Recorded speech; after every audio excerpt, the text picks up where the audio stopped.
Chapter 5, Part 2. Sergeant Tremaine cantered out of the trees onto a road. He heard Bathsheba's steel shoes striking flagstones set carefully in the earth by Roman hands, 50 years before Jesus sprung forth from his mother's belly in Jerusalem town. Darren dismounted and picked up a handful of snow. He took hold of Bathsheba's reins and led her along at a gentle walk. He took a bite of the snowball and let the powder melt to icy water in his mouth. He was surprised how thirsty he was and realized Bathsheba likely needed water far worse than he did. Plenty of water at the Somme, my darling. Enough to drown us both. Steady on until then, all right? He patted her muzzle, then led her onward along the ancient Roman road. After some 500 yards, the woods around them began to thin, and Darren found himself looking out on furrowed fields that disappeared into the falling snow on either side of the road. He checked his compass. The road ran directly east. The Romans certainly knew how to keep their paths straight and true. Bathsheba stopped. Darren turned back. Come on, girl. Don't dig your heels in.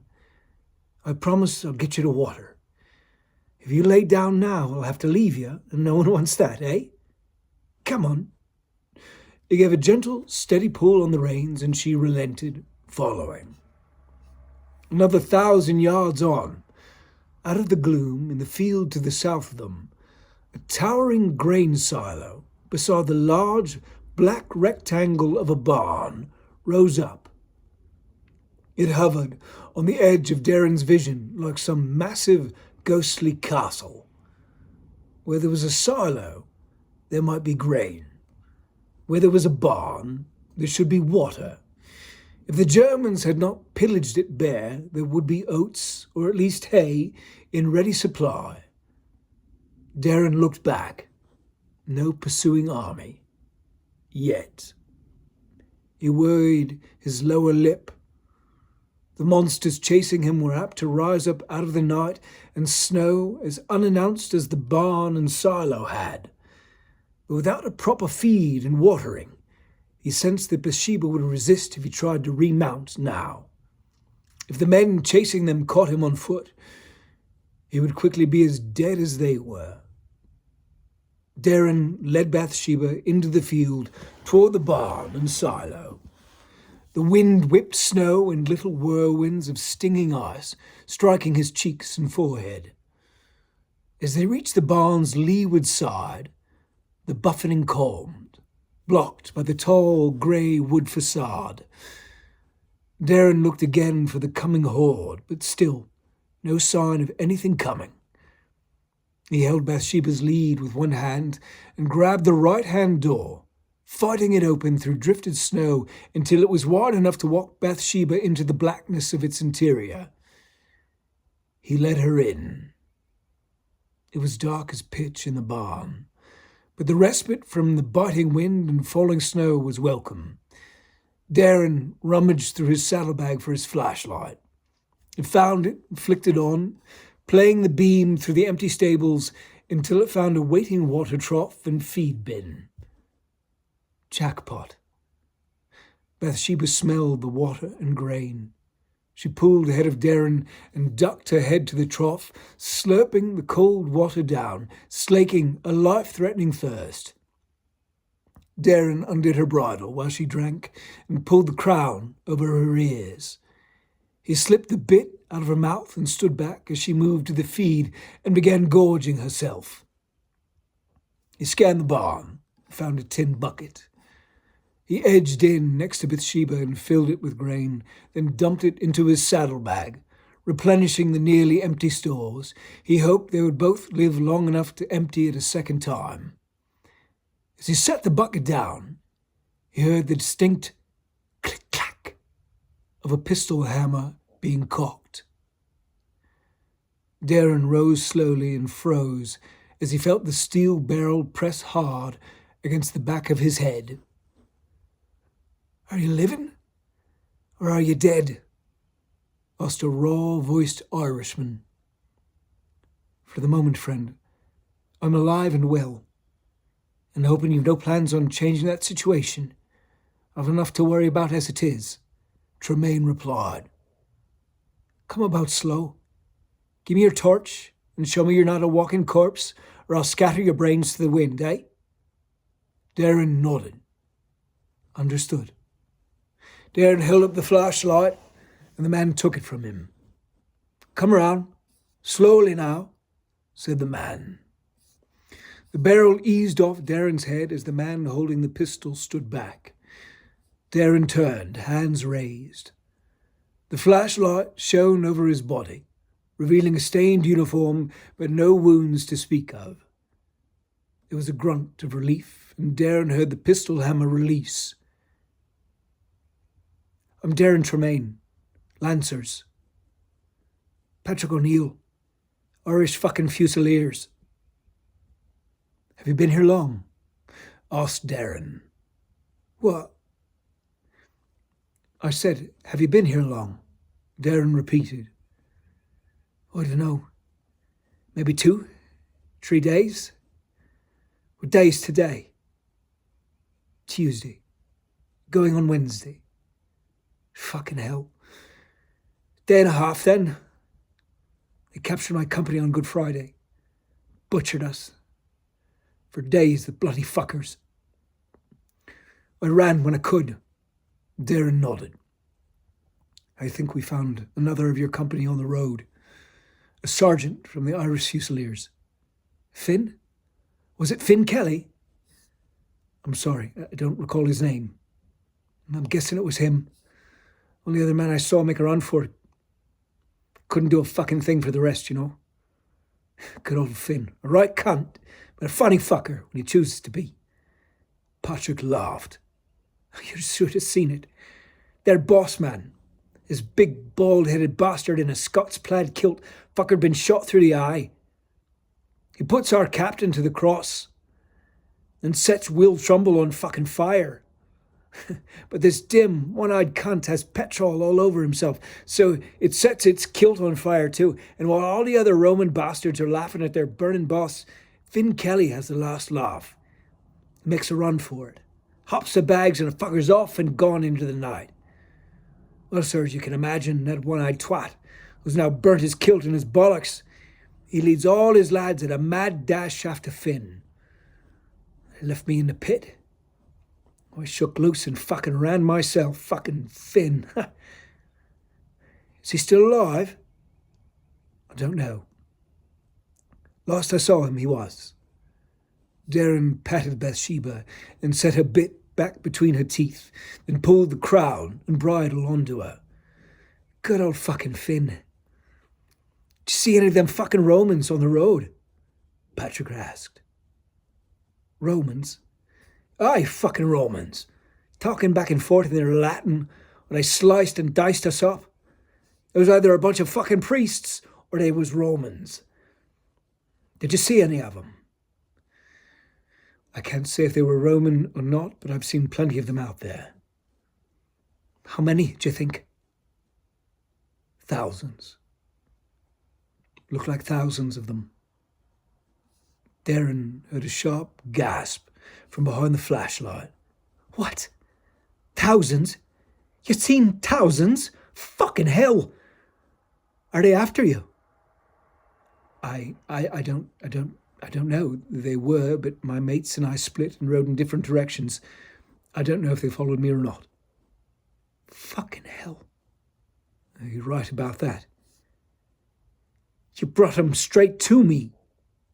Darren heard rage and fear simmering behind the flashlight.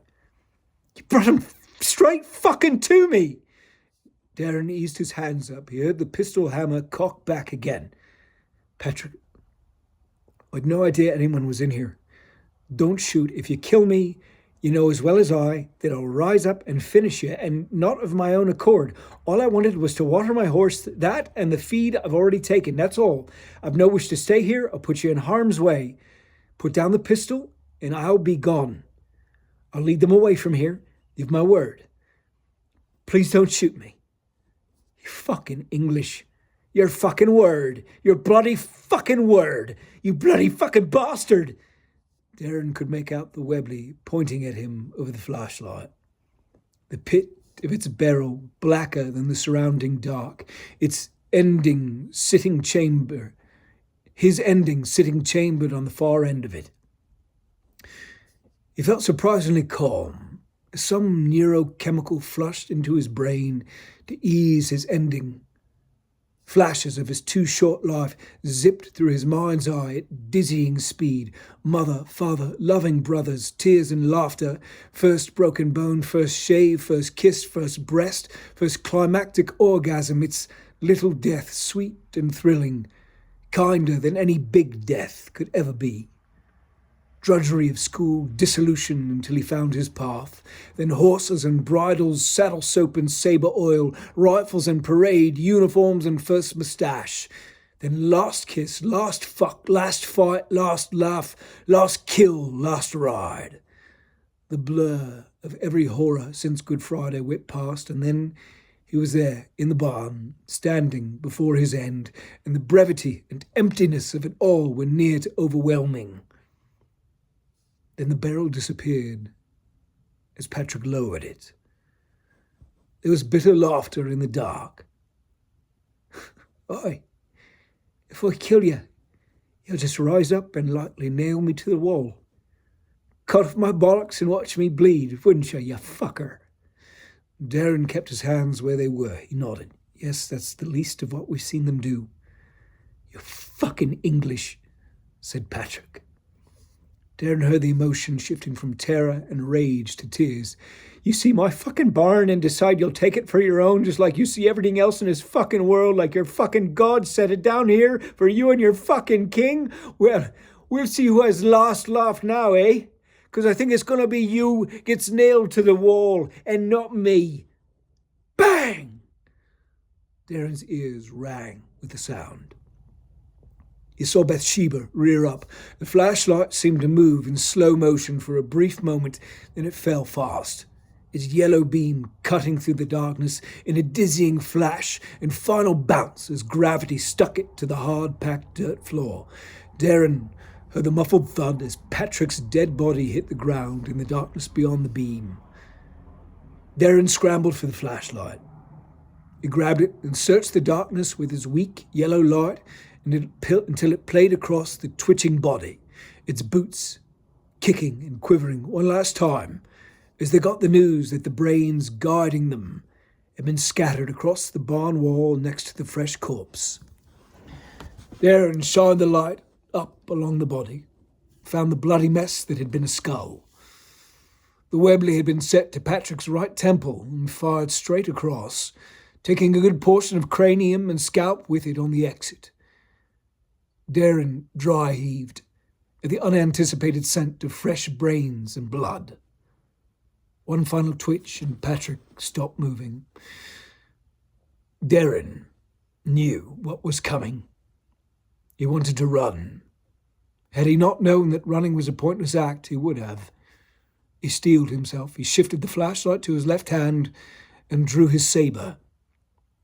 Patrick's body shook and arched sharply once, as if high-voltage current had been pressed to his genitals.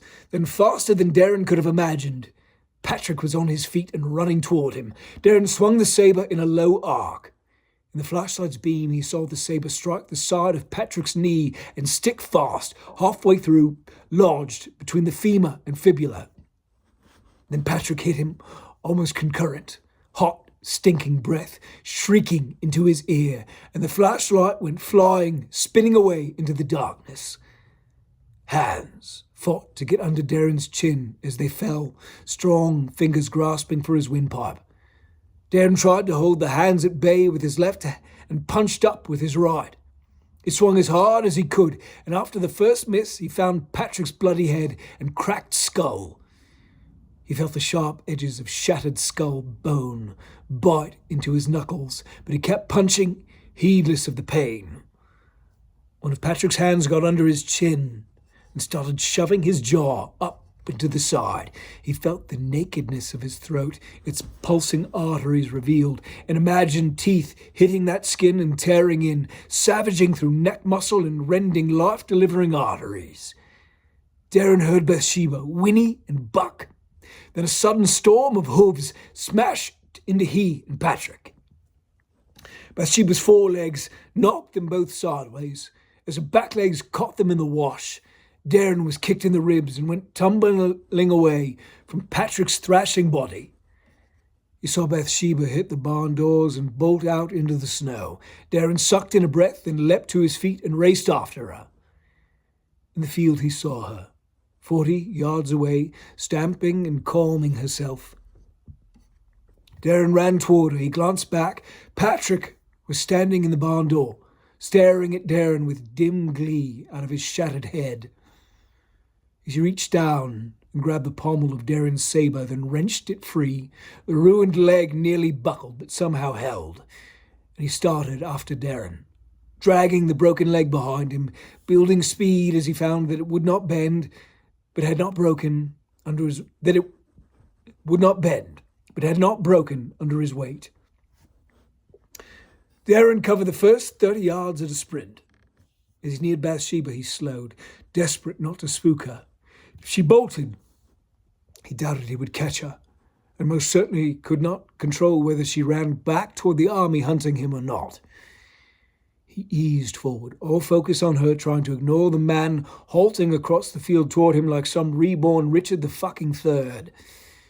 She calmed. He got hold of the saddle horn with his right hand, but she bucked, tearing away from him. As she came back down, his hand closed on his lance. He grabbed the bamboo shaft and pulled it free as Bathsheba shied away. Darren turned. Patrick was closing. Darren lowered the 9-foot spear and charged.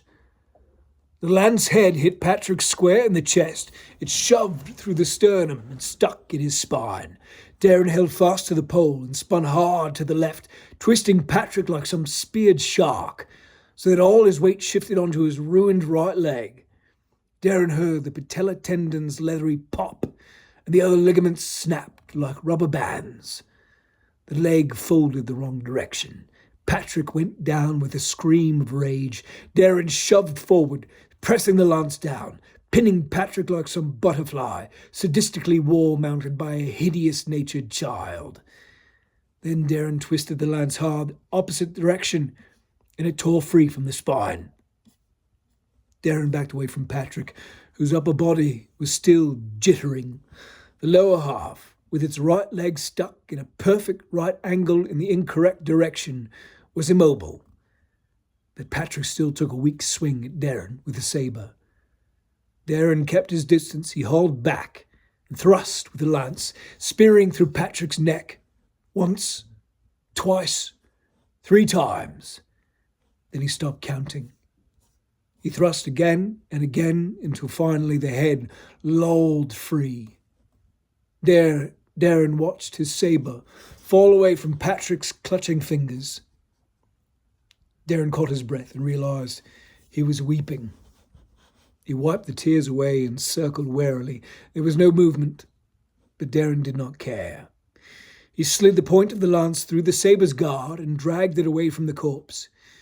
He picked it up and wiped the gore off the blade, grateful it was not his own blood. Then he sheathed it. He backed away from Patrick's body until it was just a dark patch in the snow, then crossed the field to Bathsheba.